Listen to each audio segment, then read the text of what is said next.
guys, this is Colin, Mr. Old School Gamer.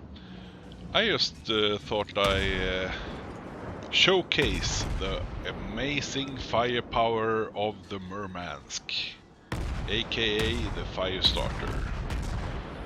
This ship is definitely one of my favorite ships in the entire game. I bought this really early, just after closed beta, I think. And it's one of the best premium ships in the game, in my humble opinion. It is a great credit machine. It is great at boosting XP, and it's just a all-round funny ship to play because it has some great rate of fire, it has great range.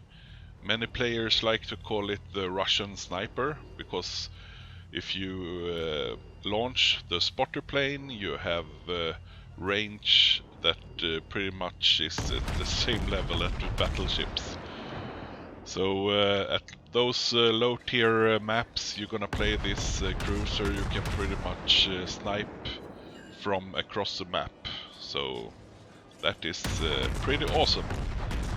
And at the same time, as you can see, the pretty much theme of this video is it has some great chance of fire when you rain down those HE shells at battleships and cruisers.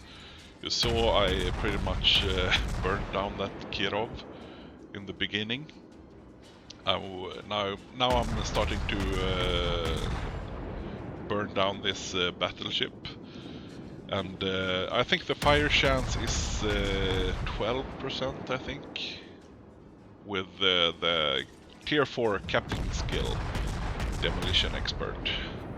But with the rate of fire of this ship, you will set some huge amount of fires, so that's pretty nice. As you see, I have this battleship burning from stem to stern, and well, there it goes. So it's a good all-round ship.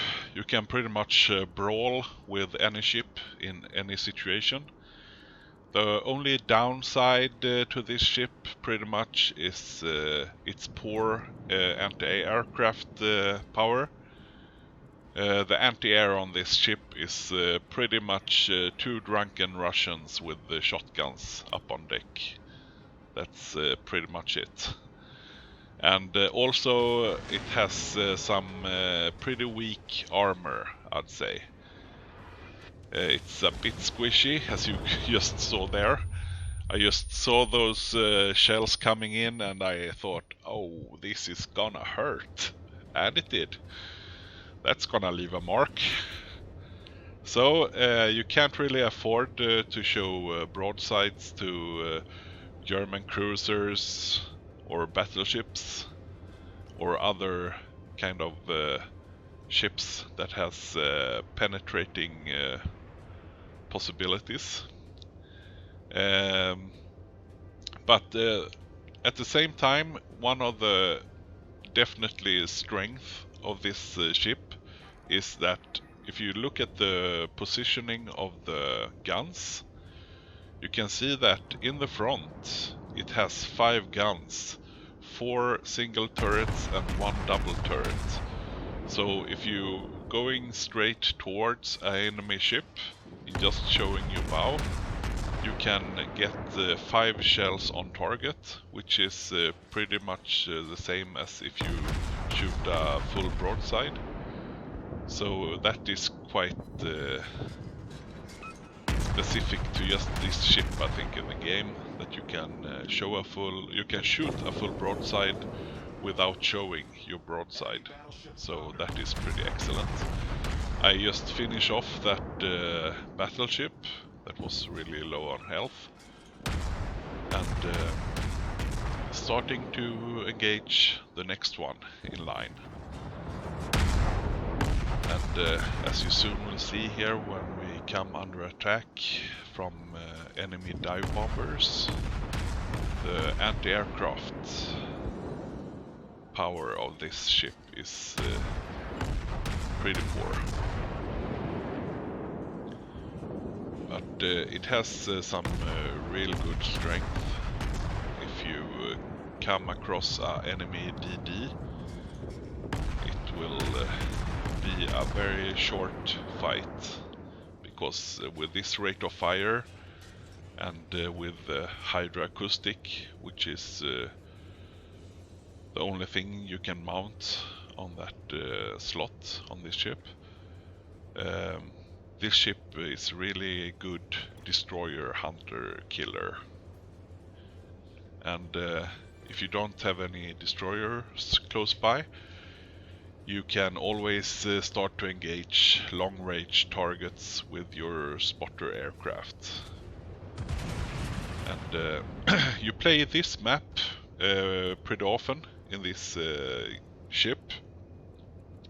And one thing I like to do when I just have spawned, just when the game starts in this map, I drive a bit closer to the islands in the middle, and I pop my spotter aircraft that will fly up over the islands and spot enemy ships for me. And with the big arcs on these guns, you can pretty much start setting fires to enemy battleships just as they come out of spawn, which is really, really annoying for the enemy battleships. So when they actually make it to the big turn in the corner, they have pretty much already used their repairs. And as you just saw there, the poor anti-air. So this is really not a battleship escort in that kind of way. Of course, you are really strong at screening for enemy destroyers and killing enemy destroyers. And as you can see here, if a carrier on the enemy team makes a mistake and gets spotted, he will pretty much be dead, because he can't get away, because with your rate of fire you will set him on fire, so he can't launch any new dive bombers. And if you set him on fire, he will be pretty fucked with getting undetected, and he can't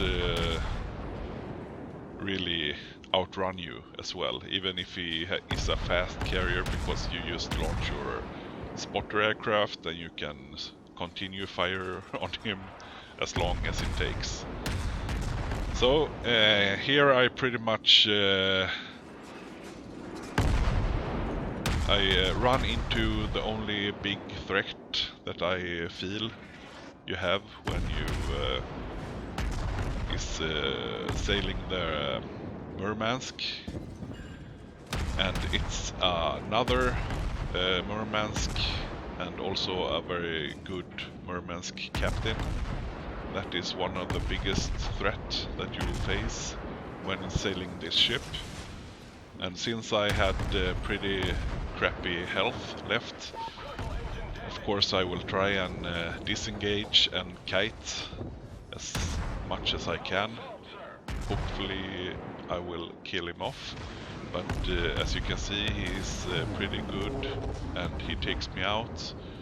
But then again, I set fires on him and he is burning down, so I get post-mortem kill and another flesh wound medal. So this was pretty much just a highlight and a showcase of the Murmansk and its possibilities as a premium ship in the game. And I can really recommend this ship for anyone that hasn't bought this before. As I said before, you can make really great amount of credits in this ship. And it's just a really fun mid-tier cruiser to play, because you will always have good games in this ship, and most of the games you will pretty much carry the team I think the most amount of kills I got in Murmansk is 8 kills in one game. And you often get Kraken. And yeah, it's a nice, powerful ship. And I just wanna say thanks for watching this video. And please leave a like and subscribe for upcoming gaming content. And I hope you have a good one. Colin signing out. Goodbye.